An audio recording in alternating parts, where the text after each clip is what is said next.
Subject to Interpretation, a podcast which dives deep into the topics that matter to professional interpreters. I'm your host, Maria Ceballos-Wallace.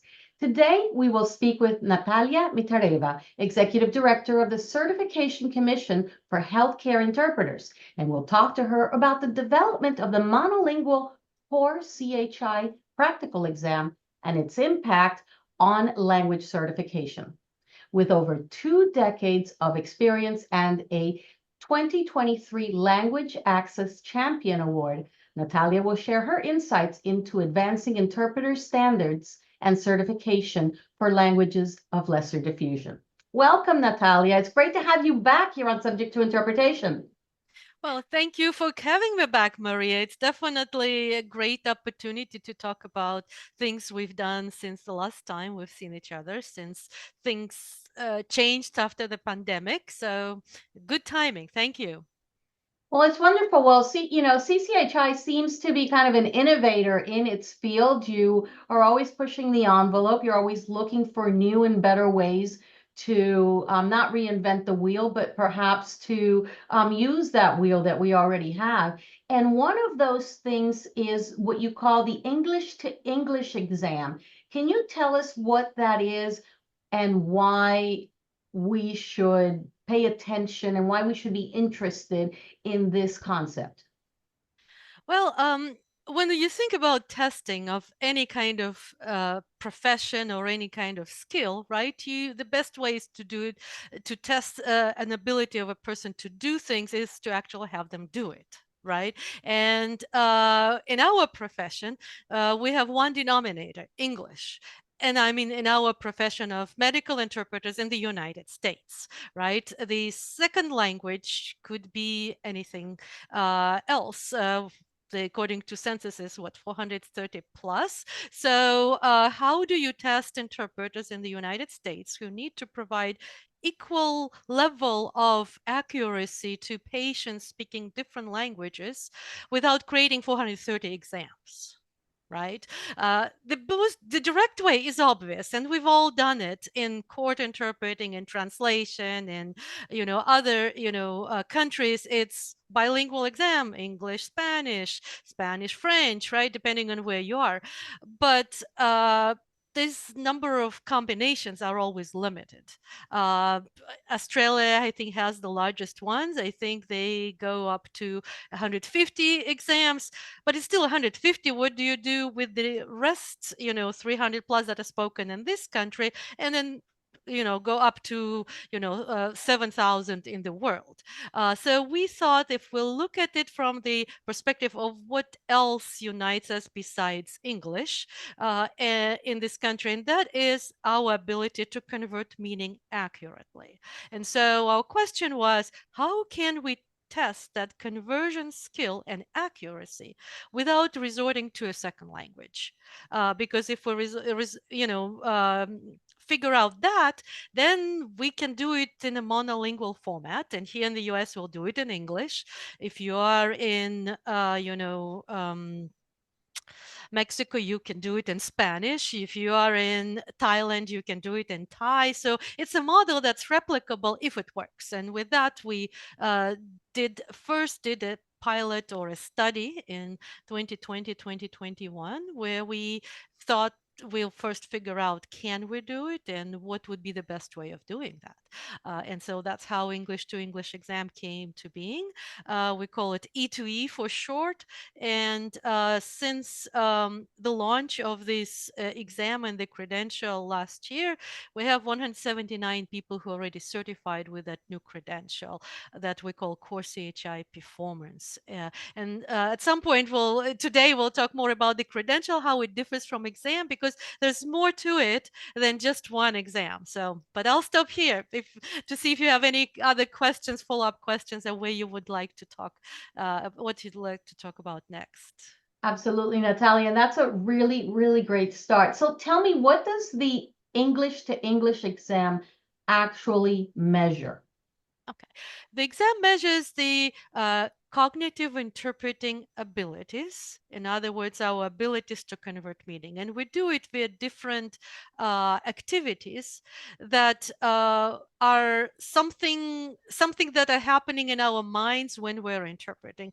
One, if you think of the, classical thinking about interpreting, you'll think the person needs to hear, to understand what they hear, to convert that concept from one language into another in their head, and then produce the interpretation into that target language. So the English to English exam would check your ability to listen and hear things in English, to understand that concept in English, to then rephrase that concept, and that is the two activities that we have on the exam, so that then we can assess whether that rephrasing or paraphrasing of the original prompt is equivalent to what you heard. So we're not asking you to actually finish that other part of producing the speech in the non-English language. We're stopping at kind of like 3/4 way through the process. And when we did this study, we, got the confirmation, statistical valid confirmation, that this 3/4 of the process, or these different activities that we engage in, are enough to show that people who pass this exam will pass the bilingual exam.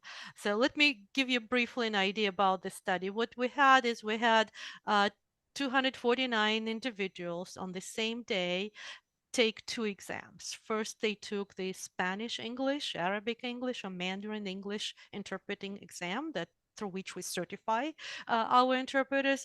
And then after a short break, they took the English to English exam, which consisted of different activities. One of them was, as I said, paraphrase, by listening into an audio and then paraphrasing it and recording themselves. The other activity was similar, except for the input was a text with specific medical terms underlined. And here we were going for several, parameters. First, we were assessing the subject matter, right? Because there were medical terms.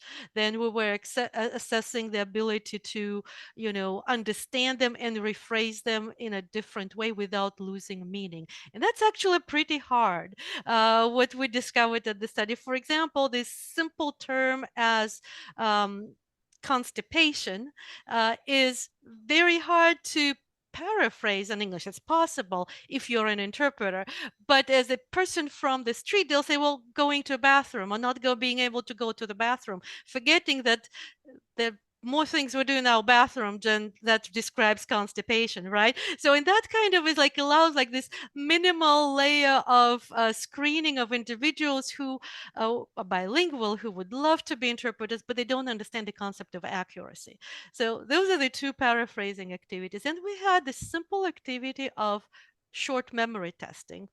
Something that many interpreters know through training is when you ask to repeat what you heard and the sentences become longer and longer and longer. And so they were allowed to take notes, but they could only listen to the audio prompt once, and then they needed to record themselves.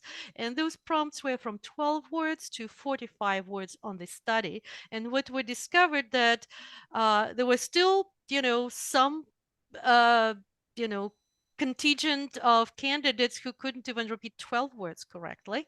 But pretty much almost over 90% could not repeat 45 words. So on the actual exam that we created now, we have between 12 and 35 words, and 35 words where the majority could repeat, not all accurately, but they could repeat them.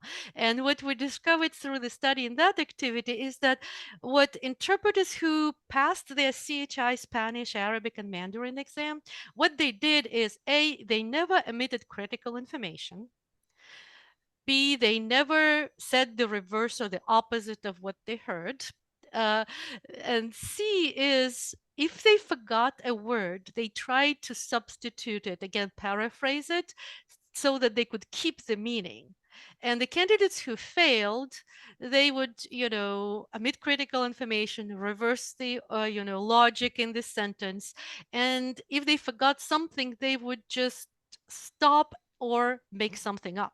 without trying to, because they couldn't remember they were focusing on the words rather than the meaning. And that's what kind of differentiates, I think, ultimately interpreters from non-interpreters.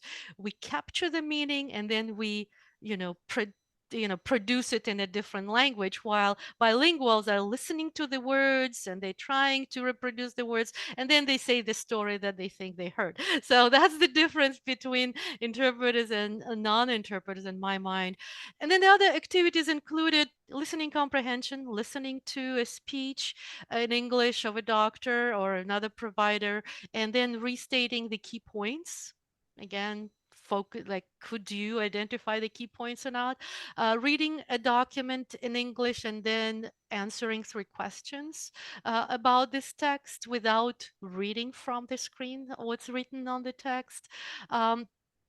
And then we had a couple. We had shadowing activity, which was kind of the only opportunity to check the focus, because that's not interpreting. It's a pre-interpreting exercise, pre-simultaneous interpreting exercise, but it does check whether you could hear a voice, repeat it accurately, and not be distracted by your own voice while you're doing it simultaneously, which non-interpreters actually cannot do.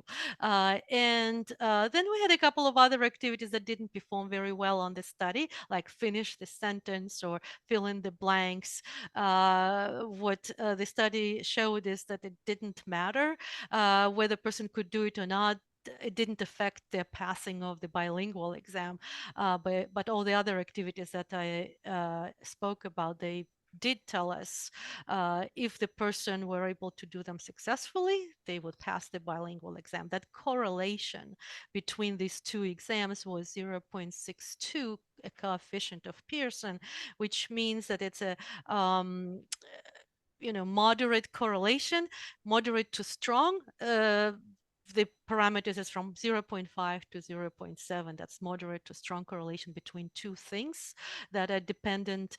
But it cannot be truly higher, because if it were higher, that means that the exam is the same thing, but we were not doing the same thing. We were not interpreting. So that would have been the wrong thing to have it higher than 0.7, because then that would have meant that we were not testing anything at all. We were just doing something else. So we were really happy with the results of this study, because it truly showed that these activities test something that is fundamental for interpreters to know and be able to do.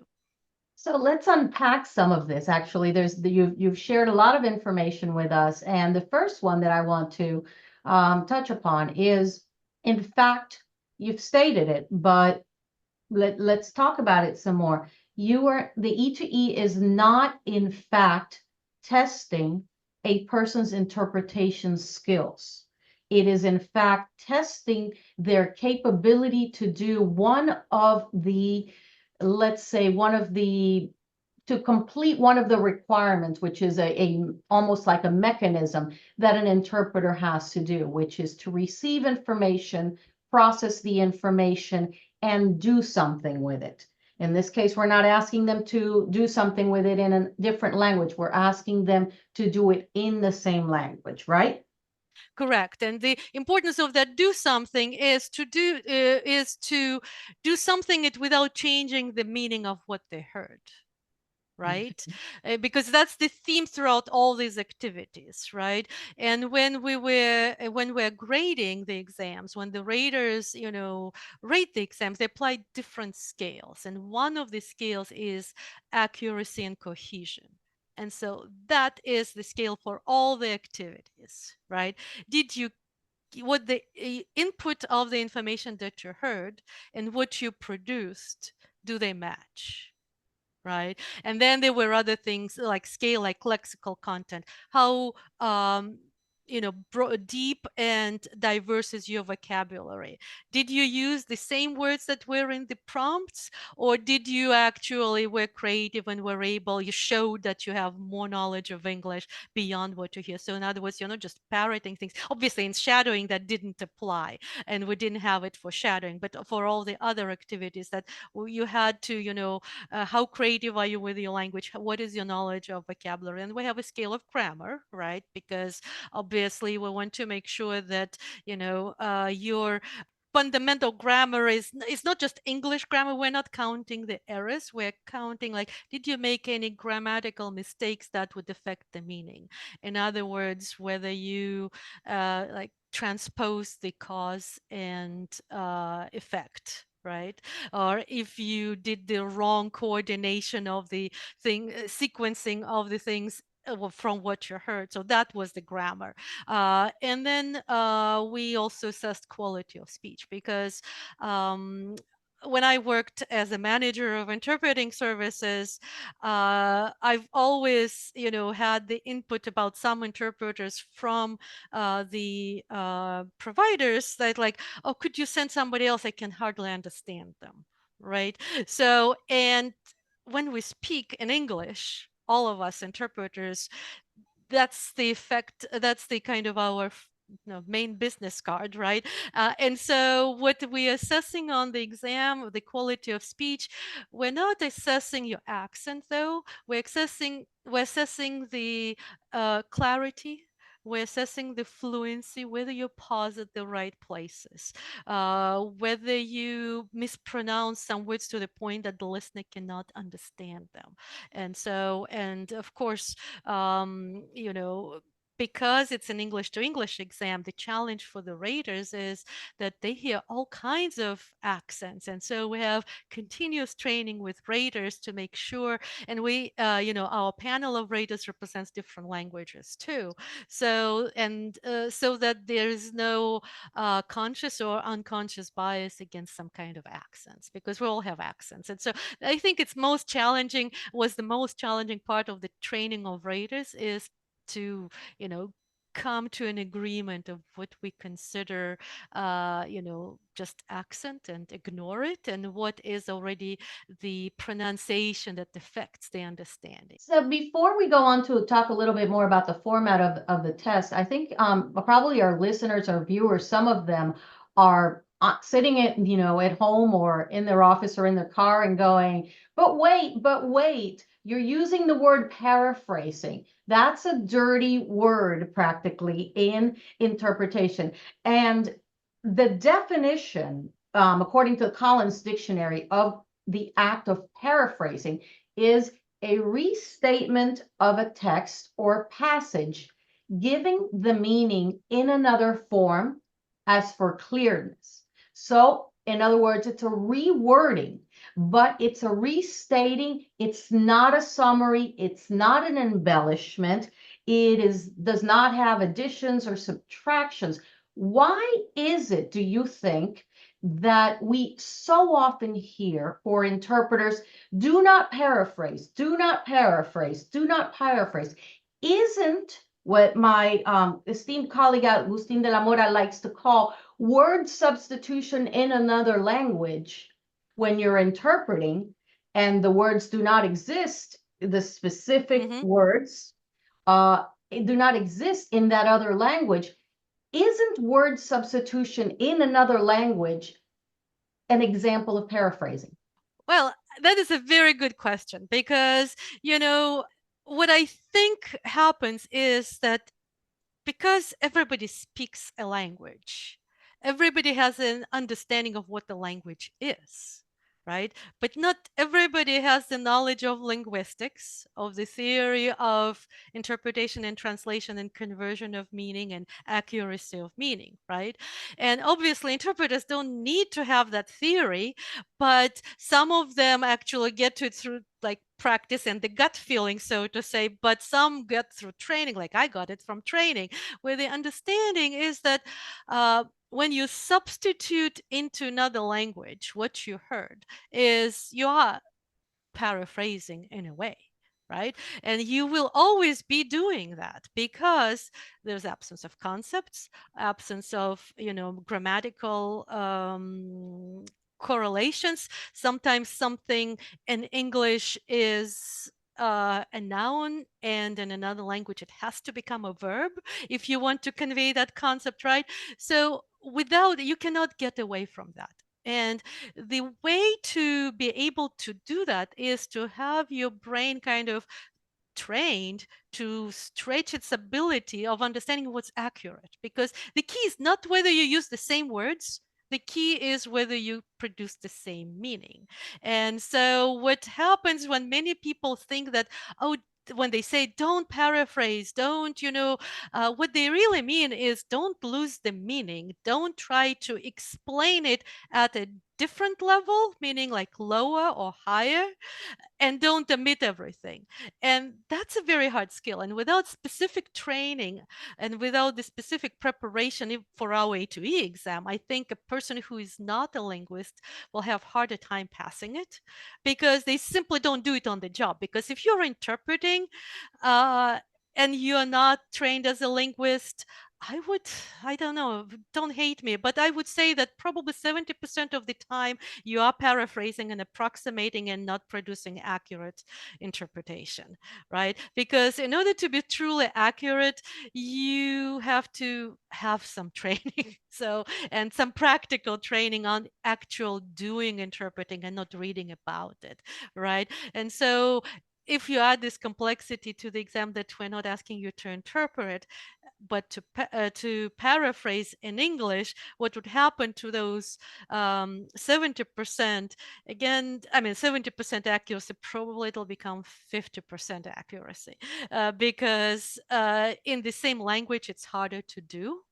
But if we look at it from that point that, okay, we ask you to do something you don't do on the job, and which is a little harder, but if you passed, that means you will definitely be able to do your job because it'll be easier. You see the logic here, right? Because we tested you on the hardest part. Do you understand what accuracy is in different kinds of activities? And if you pass, that means that you do.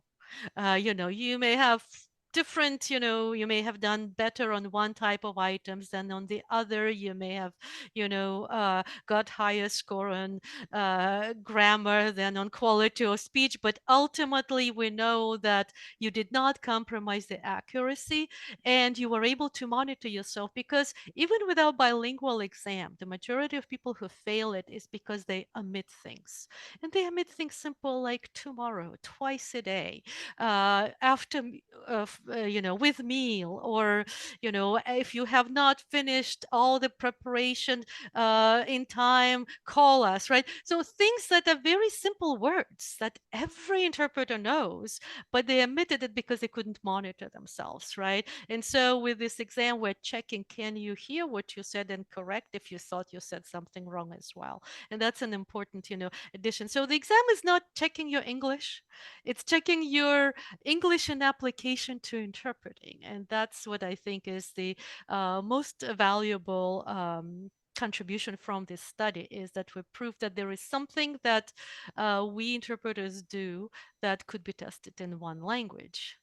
I find it quite interesting that, going back to my mentor, Agustin de la Mora, he teaches the concept, and his trainings are called weightlifting for interpreters. And I believe that he's one of the few people that actually breaks down the types of exercises that are required by an interpreter to do in a systematic manner in order to be able to develop the skills that you need to be a good interpreter.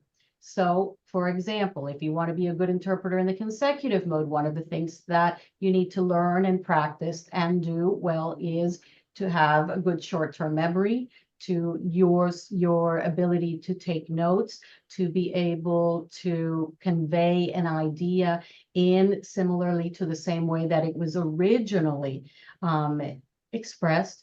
And so it seems to me like you're almost, the E2E is literally testing these components that are the building blocks of interpreting without actually testing that person's ability to interpret. I think that's a very good explanation, because I went through interpreting and translation training at the university level, right? And there we did all those exercises, and in order to get to the final annual exam, or then graduation exam, we had to pass each exercise, right? And so what though if you don't pass, like I remember, like it took me like 10 times to pass the exercise where there were different combination of the sound the in English, like is this? And so that was on the quality of speech. And on the 10th time I passed that exercise, and then I passed all the other sounds. That was the first year. I passed all the other sounds in English, but this the, which doesn't exist in English, in Russian, it was my nightmare. So in other words, interpreting has components, and some of them are something that we know, and like learning the terms, right? But something, the skill itself is consists of these different activities that are very rarely trained in the United States, or outside the Middlebury Institute for International Studies, or some other interpreting translation programs, or tested. And since we test the whole almost holistically, the actual interpreting, then we discover that there are all these gaps in the individuals, and it's hard to give them feedback why they failed a bilingual exam, because we don't know where to start, right? With this E2E, it really helps you to understand interpreting better, and to it tests the ability to do all the other things that you should be able to do before you start interpreting. So starting it kind of from the learning way. Part of it was challenging in the United States for this kind of exam to exist before, is because majority of our workforce and interpreters are not native English speakers, right? We're majority of us, like 3/4 or 2/3, whichever way you look at it, we came from another country already speaking that non-English language, and then speaking English at a good enough level that we thought we could become interpreters. And for that reason, there are not enough training programs here to teach us interpreting. And so it's it took time for the idea that is used during training students for interpreting, for conference interpreting. It's used in Europe, it's used in Latin America, and it's used in better programs here in the United States, like you gave an example with Agustin. So I think that this is something that our profession has been waiting for and ready for a long time. So given that it's so expensive to create an exam for a particular language, let's say off the top of my head, Swahili, Mm-hmm. and there may or may not be a lot of demand for it, but nevertheless, I know that there is some use for Swahili interpreters. Once an interpreter takes the E2E and we have verified their English proficiency in addition to their cognitive skills, then how do we ensure that they actually have the linguistic skills from a different perspective, from an actual linguistic perspective and language skills perspective, rather than just the cognitive skills, so that they then can put the two together and have the makings of a good interpreter? That's a very important question, and that's why I mentioned earlier that our CoreCHI performance credential is more than just E2E exam, right? We have the, two components before and one component after the exam that makes this credential. So the first one is eligibility. We require people to submit proof that they have language proficiency in the language other than English, be it Swahili, Burmese, Haitian Creole, etc. And that took some time. We had a national survey in 2022 when we asked, interpreters, interpreter trainers, managers to tell us what they think would be a good mechanism to, verify language proficiency for any possible language. right? Because if you don't do it for all languages, then you're not doing it fundamentally. Then you're just doing certain things. It's very easy to verify language proficiency for the first 80 languages, but what do you do with the rest, right? And so that's what where we, the feedback we got is like, languages are not equal and there need to be different standards, right? So that first 80 or 84 languages, I don't remember how many is on our website, is tier one. That's the languages for which are official languages spoken in some country. That means that there is an education in that language beyond high school level, right?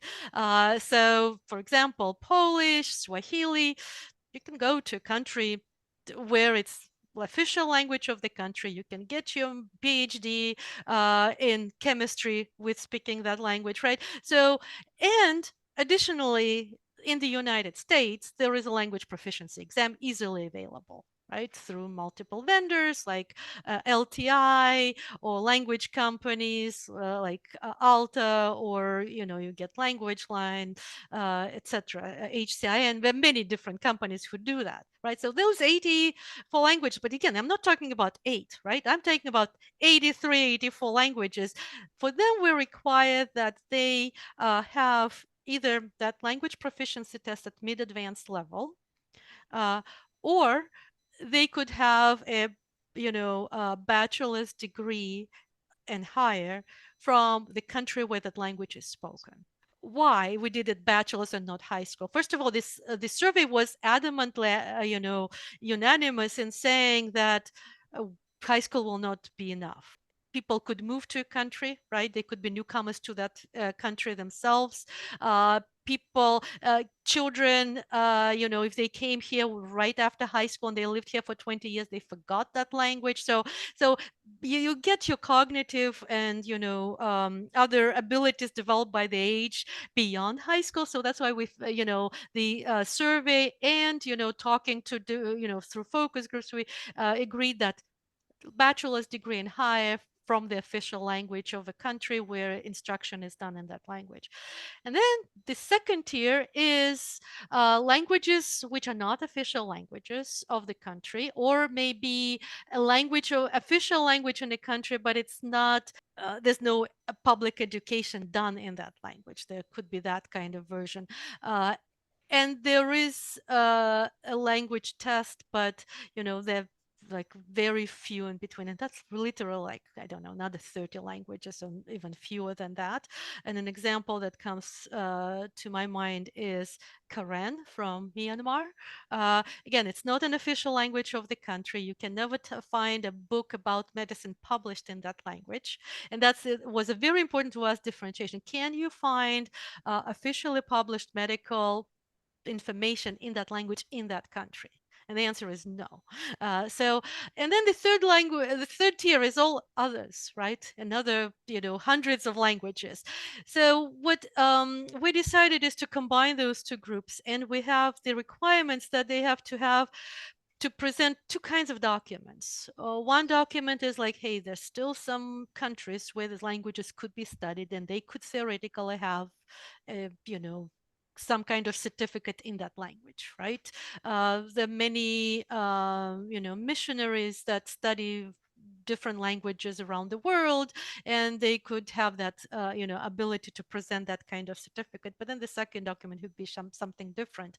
But for majority, it would be a proof from an employer that is either a large language company or a health system or a public health institution or a military service, that you have worked as an interpreter for full to part-time for at least 1 year. So that's kind of there are limitations there.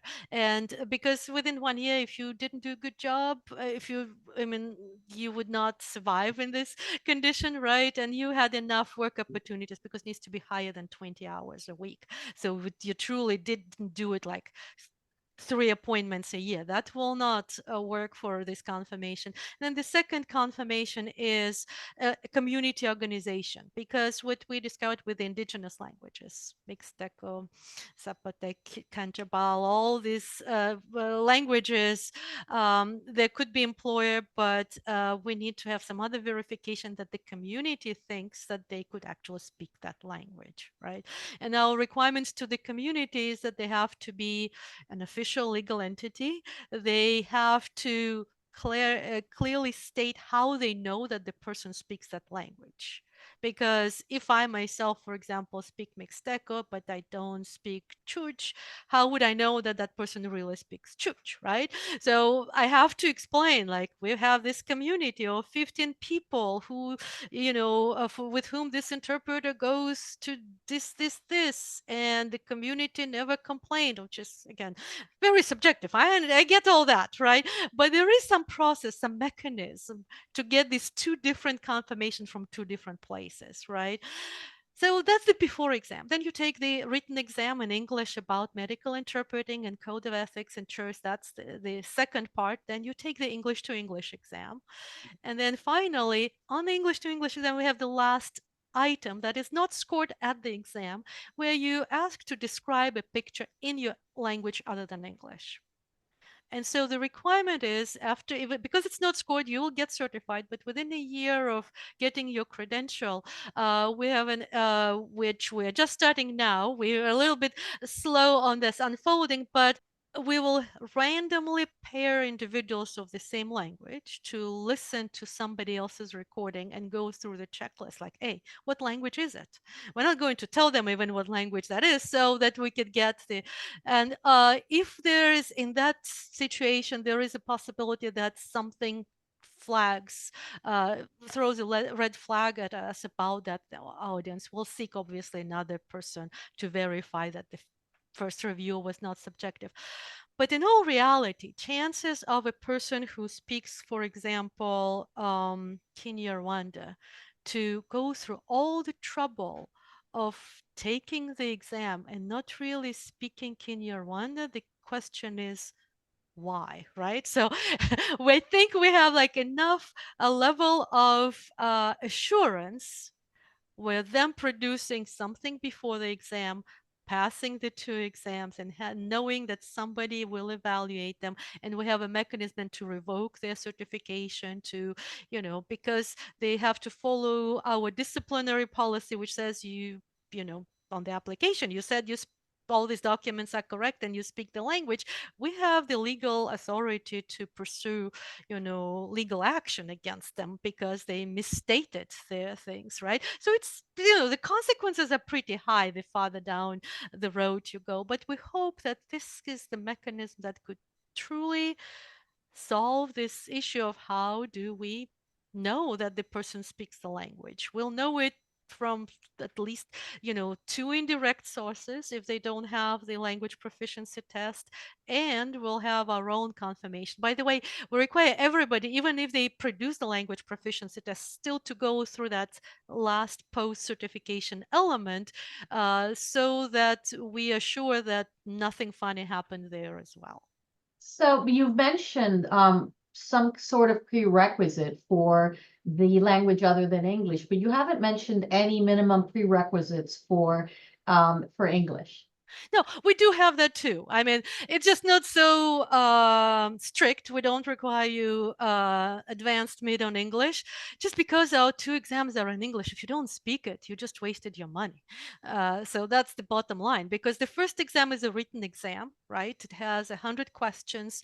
They have scenarios. Some are ethical scenarios. Some are about cultural competence. Some are about medical terminology. It's all in English. So you have to have significant English comprehension reading skills on that one. And then when you come to ETOE exam, all your production is in English. It's audio. It's we assess your ability, especially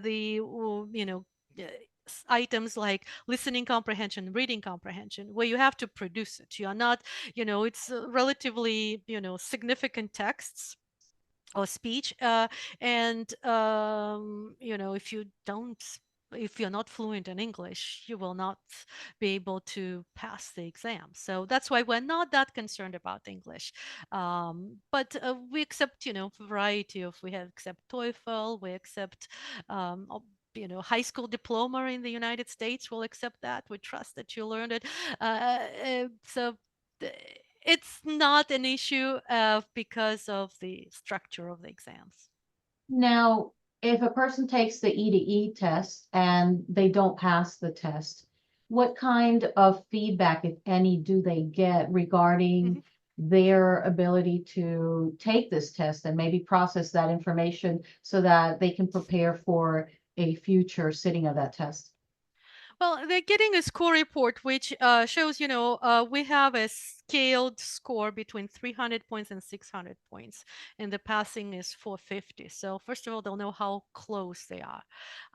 And I just want, I hope that future candidates are listening. The closest, if you're beyond 440, that's close. If you're because sometimes we get people saying like, I was like 399. Well, no, this is so far away. To me, the close truly for me personally, but I'm a teacher, so I'm a little harsh. So it starts at 445. So somewhere between 445, you truly just can prepare, practice more, and you can retake. 440, yeah, you need to study a little bit more. If you're way on the other side, you need to learn English. You just need to get your English in a higher level. Now, we also get the breakdown per activity.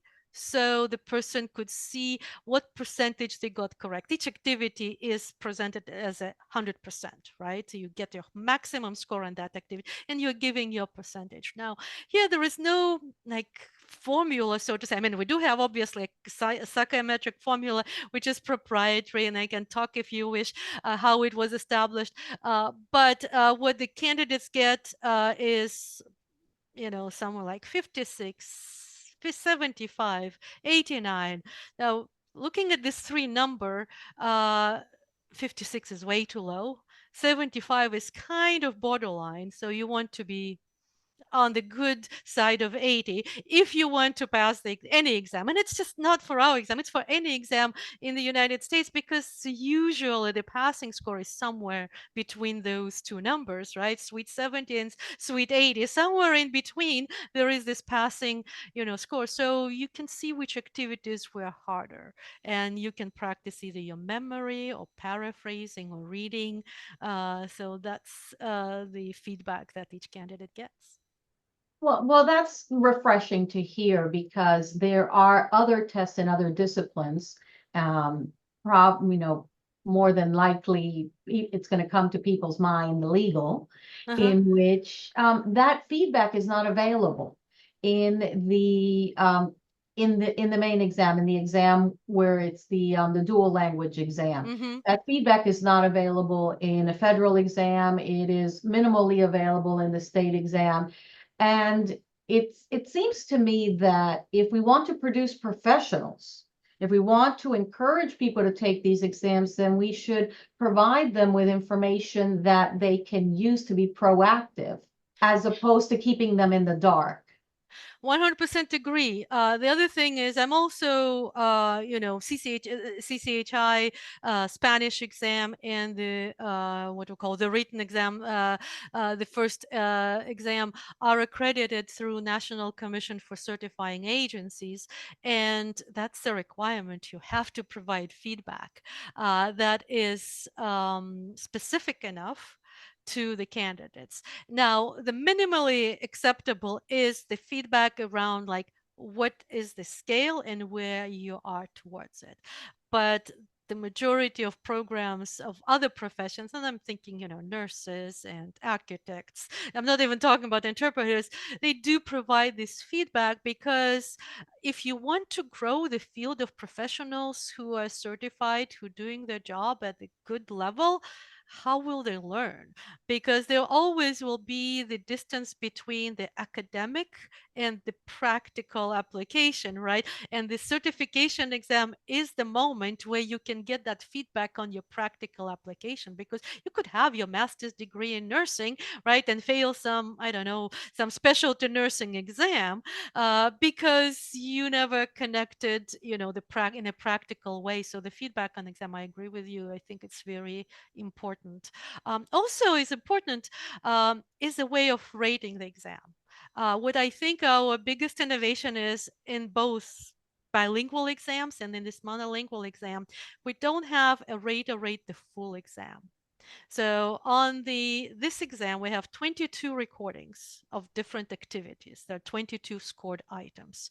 On the bilingual exam, we have 7 because they're long. We have dialogues, it's similar to the legal exam, dialogues, simultaneous and a side translation passage, but there are 7 recordings.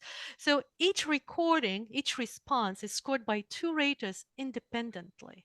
See, we're investing a lot of work upfront into raters and reading agreements, right? So they look at each items and they agree. They just like, this would be correct. And the way they agree is like they're listening to multiple responses together as a group. And we all first independently say, this will be this score, this will be this score. If they all agree, we still ask them to say like, why? If they disagree, why? So we go through this multiple training, and before each testing window, we do this on a sample of items, kind of to recalibrate ourselves, right?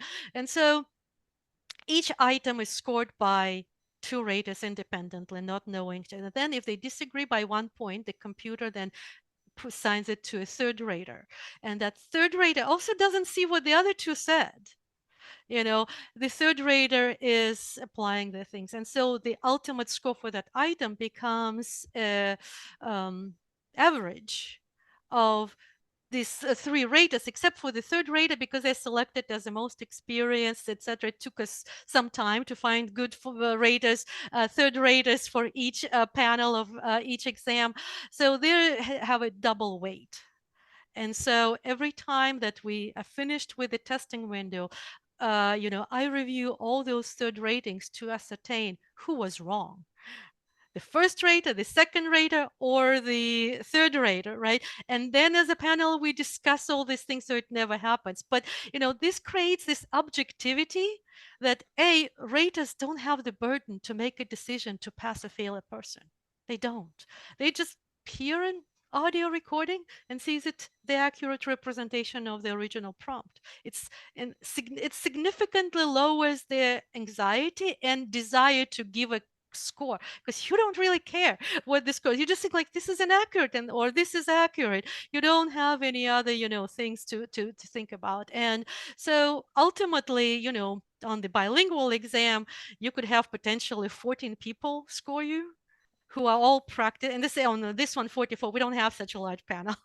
So we don't have 44 raters. It's much smaller because our volume is still, as I said, we only have 179 certificates right now. So our panel is small, but will be growing as the numbers grow. But what is important is that all these raters are practicing interpreters, have at least 5 years of experience. They're all certified.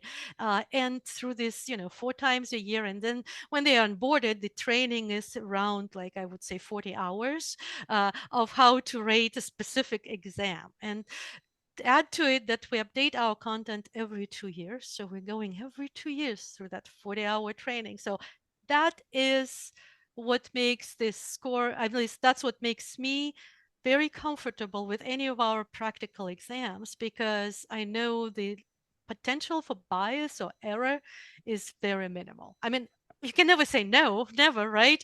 But the whole process takes care of the bias, of error, of just lack of knowledge of something by the rater. Raters are humans too.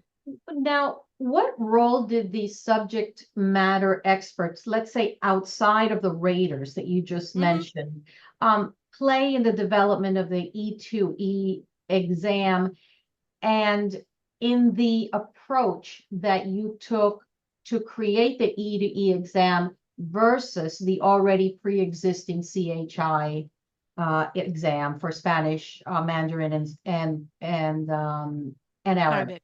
Mhm. Yes. Yeah, I mean, the process was the same, but the composition of the SMEs was different, right? So for the way it works is we have the first group, somewhere between 10 to 15 people who write the items, right? They go through the training, they write the items in English. That's for any exam. And then for Spanish, Arabic, Mandarin, there is a different step of having another panel who will do it bilingual way. But for the E2E, the second step is a different group of another 10 to 15 people gather and review those items, right? And then when they are done, then it goes to the raters who then make the review of each item to decide how will they grade them, right?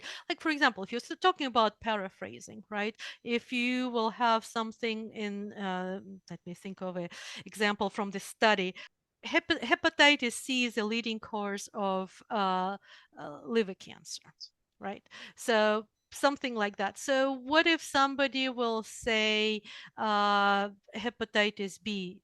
What that means?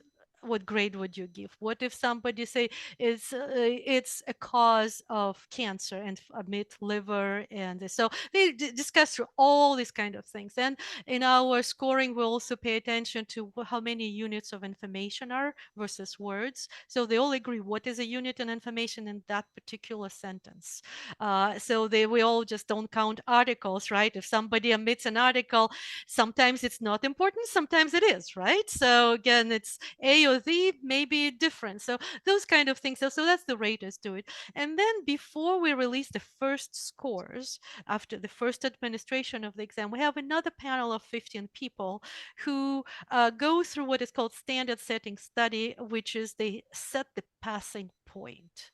And that is the most fascinating part, which is, our psychometrician leads them through this, about 3 days of process. What they do is they first take the exam themselves just to know what it is like. And they are not scored, but it's just a good, for them, it's a good understanding of what the candidate would feel. And then they score each item on how difficult it is in terms of let's say, of 10 people, how many people will get the highest score. Before they get to that, they have to, like, the 10 people, meaning 10 candidates who are candidates in the United States for the medical interpreting. So the first day is really trying to define who is that candidate who will, so, and they do that kind of, process with that. They do it the first time. The psychometrician calculates different things, tells them like, okay, this is what are saying is true, but your agreement is not very good. Let's discuss this. And they discuss these items. And then they do the scoring again. And then usually after the second conversation, they have specific examples. They listen to specific, examples of the candidates. They then calculate again the average and come up, and if the at that point, if the agreement is better, statistical and agreement, I mean statistically speaking, that becomes the recommendation for the commission to accept that as a passing point, as a passing score. And the commission reviews this, and they have the ability to adjust it. And the reasoning for that is because they were only 15. The commission is another, 12 people. They're also subject matter experts. They also have a judgment. And within statistics, there's always this +3 variation for that process. That process was, tested on it's been since 70s. It's been tested on multiple professions. And so that's how the passing point is set. It's not in the E2E case, we just accepted the recommendation of the panel because this is a new exam with the same level of subject matter experts as anybody else. But the difference from these panels for E2E, we specifically sought representation of interpreters of as many languages as possible and looking for different language families. So we did have an African language, we did have European languages, we had languages, we had like Nepali, we had Cantonese. So we had Japanese. We had languages that of different combinations and different all these panels, so that they could catch something that would. And we discarded the items. We're like, well, in Japanese, it will be hard to do this without doing that, and then they would have to be scored differently. So nope, we're throwing out that item. We need the items to which all these representatives agree that technically in each language, they, regardless of what the background language is, they will not misunderstand it. They will not be having any interference from their grammar or lexical compositions to create this, produce the response. So that was the important part of the process. And on that same vein, reading comprehension is part of the test, isn't it? Yep. Why reading comprehension? This is more of a test for interpretation. What is it about reading comprehension that gives you a sense of whether a person has a cognitive capacity to be a good interpreter? There are there are actually like two main reasons, right? One of them is in medical interpreting, sight translation exists in many facilities because, as we all know, being patients, we have to sign a lot of papers, right? So, and because you sign all these papers, you fill out your intake form, etc. So you ultimately, as an interpreter, have to be able to read a medical document. Now, the second reason was for in the United States, for interpreters, the source of professional development often is searching the internet and searching it in a written form. So, how would you learn new terms in English? Right? We didn't have COVID-19 things, right? We didn't all know many things that came up with that. So if you cannot read English, that means you will not be effectively following our continuing education requirements after you're certified. Right. So we wanted to make sure that you're able to do it. And plus, it gave us an opportunity to test. That's kind of the third reason in this particular exam to uh, you know, have them produce a speech of English in English without any constraints, right? Because they could speak as long. I mean, there's 3 minutes for the record, but they could speak on a question as long as they wanted. They could be brief. They could add new information. The questions are constructed such that the key points are in the text that they see, but they could add their own experience if they have it. And so, just to assess that fluency that is not constrained by the audio input that they have in the other items. So, like, just to kind of round up that final thing of the fluency of English through speech production versus paraphrasing somebody else's thoughts or etc., because that's an important part too. Ultimately, in this country, we're employees of or contractors. That means we go to the interview, we go to different things. We have to be able to communicate at the level that is, professional. And so that's kind of is another added benefit of having them speak, because it tells you whether they choose the words of lower register to speak about certain things, or do they still to neutral. So how, again, deep their range of vocabulary register is. But you still maintain the Arabic and the Mandarin and the Spanish test. So my question to that effect is, how does the ETOE affect the current, I guess, exam models? And does it suggest the need for a broader redefinition of what testing should be, whether or not there is a bilingual test or not? Well, I think the importance of E2E is by closing the gap of having not all languages available, right? And with that, it's possible to then, the next step would be to logically require that, hey, if this you can test in anybody, then everybody should be at the same level and they should be certified, and we'll be able to assess the accuracy and abilities to interpret. But we're not going to discount our bilingual exams. They are more direct way, right? And more direct way usually is more precise. And also, hopefully, this will push us towards researching more the interpreting abilities and finding out what other things we could do more efficiently, because if we, as you mentioned in the beginning, the cost of a bilingual exam is tremendous, because as I described to you how we develop items, right? So that means every 2 years we have to go through the same process. We have to find these individuals bilingual, and in Spanish obviously it's easy in the United States, but if you're talking about, let's say, we develop the exam for Portuguese, I think like after about 3 cycles, we'll exhaust all SMEs in New England that they, have a big significant amount of interpreters there, and then we cannot have the same people develop the same items, because it introduces a bias as a in any process where humans are involved. So that's why the larger the pool of SMEs for any language, the better you can construct the items on that exam. And so this monolingual format allows you to have unlimited number of SMEs, right? Anybody could be an SME from any language. It also opens up the pool of the raters, because you don't have to speak any particular language other than English. So if the rater is underperforming, you can replace that rater, right? If you're not constrained by what bilingual exam constraints are, which is like, why would we never develop a bilingual exam for Mixteco, right? Because we'll not have enough. We need to have at least 100 to 150 people to take that exam first, time to have good statistics on what the passing score would be. We have to have about 50 people who would develop that. And let's say with that volume, we'll probably have to have about 7 raters who will rate that, right?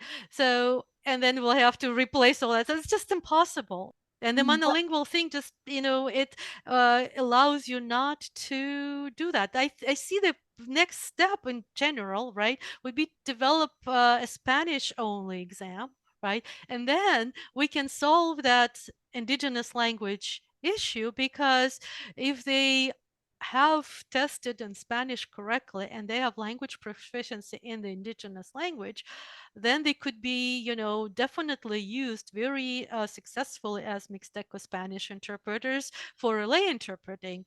So it's very, it could be replicated in any country. So, Natalia, we have now the E2E exam, and we have people who are going through the process of becoming certified to that extent, but that still doesn't test them for their actual interpreting skills. And I know that CCHI has a rigorous requirement regarding hours that you must perform, and you also have a rigorous requirement for continuing education hours. What is the current plan and the current methodology for these people to practice their interpreting skills and improve upon them, since they haven't been tested as the CHI, Spanish or Arabic or Mandarin test takers have? Well, ultimately, they are put in the same process that they have not been put through before, right? So, as you mentioned, we are requiring them that they have worked for this time it's only 40 hours within the last 4 years of their certification cycle. So, if they couldn't find a job, then they won't be able to recertify, right? So simply they have to work as interpreter somewhere in some capacity. And as you mentioned, the continuing education is a component that at least 4 hours are required to be in performance based. And CCHI held last year a virtual conference where we had the English to English components, performance-based training. We are committed to continue and working with trainers across the country and promoting those trainers who create, first of all, training of skills in a monolingual format, like what you were describing, Agustin de la Mora is doing, but also bilingual trainings in other languages. And this is which is the hardest part, because coming from a training background myself, it is very hard to develop a training for language that has very low incidence of students, but hopefully the fact that we have this registry of certified interpreters, and if we'll see, like right now, I think out of those 179, the top languages are Japanese, Portuguese, Cantonese. That would give trainers that pool where they can refer, like, what could be the next training and what language I could create, right? So as we are creating this, reviewing this unscored audio recordings in the native language, we hope to, assess and directly looking at multiple factors of who could be the subject matter experts for those languages, right? And then maybe they would become, the future mentors, speakers, because CCHI is looking at the profession from multiple angles, right? It's not just get certified and done. It's like, how can we grow future cohort of, people who will help in bilinguals in that language to get to the certification point. So that's kind of like we look at all these things and hope that just by involving individuals who before were not part of that process of coming to conferences, coming to virtual events, getting and seeking training, now they have to, right? And one of the other things not to forget is CCHI is a regulatory body. We do have a disciplinary policy, and anybody, their co-workers, consumers, which mostly will be providers rather than patients, I would assume, could file a complaint, and we could investigate, and then we could have a mechanism of removing this certification. If you go on our website and search for disciplinary sanctions, you'll find a couple of people listed there. So it is this process of a profession that knows who are certified now, how to monitor that workforce, and how to build new one. That's how we see our vision of certification should be. It's not just about how many points you need to get to pass an exam. You're the trailblazers in this arena, aren't you? This is the first English to English test that aims to bridge that gap. And so by bridging that gap, you're in fact setting an example, perhaps, for some of the other disciplines that have yet to create or discover a way to bring some more uniformity to the interpreters that are unable to be tested. Tell me what some of the insights, that the most significant insights from the development and testing and implementation of the ETOE exam that you think could be helpful for our other colleagues in legal education, community interpreting, and other areas. Well, the main insight is you truly need to work and, nurture individuals who will be your subject matter experts, and give them both the structure and the intellectual challenge and the reward of doing something, because all our subject matter experts are volunteers, and when they come to any project, they like, how am I going to do it? I've never written an exam in my life, right? And as they go to the process, when they leave, they all have, and I know, some of you are listening, but so you can testify to that. When they leave, they all think like, that was the most interesting project I worked on, with the and I learned more about interpreting than listening on many conference sessions, because they're actually engaging with language.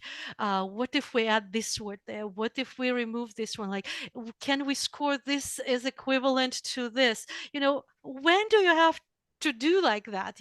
And many of the interpreters, at least the ones I interact with, they like this engagement with the language. So that's kind of is the main thing. Like, make sure that you get, the wide call. Don't be afraid to, don't keep it secret, right? Don't make it like, okay, we need to select only people who I know, who we trust. It's not about the trust and know. Everybody signs a non-disclosure agreement and all this stuff, but what makes a team good is their passion. And so if you, throw a broad net of, requests for applicants to come, and you need to have a good structure how to work with them and organize them, so there is a clear agenda, the clear parameters, respect for time, and doing this remotely allows. And I have to tell you, for the last, I don't know, 6 years, all my evenings and weekends are busy because SMEs of volunteers are available in the evenings and on weekends. All right. So that's the willingness to have the structure to dedicate yourself to that. Then you can get a good result, because there are amazing interpreters out there who want to do a good job, and this is their opportunity to contribute to the profession, because we don't ask for much. On some projects it's only like 3 Zoom meetings from 8 to 10 every Wednesday, right? On the other project, it will be, well, 10 meetings like that. So, but this is like, this is doable. And you get to meet people from the other country. So that's, to me, is like the engagement, and you learn more, and you also share with their certificates that it wasn't a small group of somebody who created. It's not a secret process, and it's not for elite. It is for practicing people to create the exam that assesses and distinguishes them from individuals who cannot interpret. So not to put words in your mouth, but it sounds to me like, first of all, this is a very transparent process, which uh, perhaps you believe that it can be transferable to any other interpreting discipline who would like to adopt it to perhaps start closing that gap? 100%. It is, a very, it's important to be transparent with your constituents, and our constituents are future certificates, right? So you have to always kind of respect them. They're not, people who try to cheat the system. No, they're not. They're people who want to work and engage their language skills. And so by bringing them in, by telling them what this is, the process is like, and showing them their engagement, but it does require the willingness and investment of time, because the normal work, I can think, like, for example, federal court, right? If you're doing it within that parameter, you have to create a position where that employee will be able to work in the evenings and weekends, because it's not something that a regular government employee does, right? So those are the things that you have to adjust your system of doing things to what would be possible when you work with practitioners in that field, because that's, without interpreters, without practitioners, we would not exist, even though we are regulatory bodies for interpreters, but we totally depend on them. Look at all our commissioners. Right now, we have 12 commissioners, 11 are certified interpreters and practicing.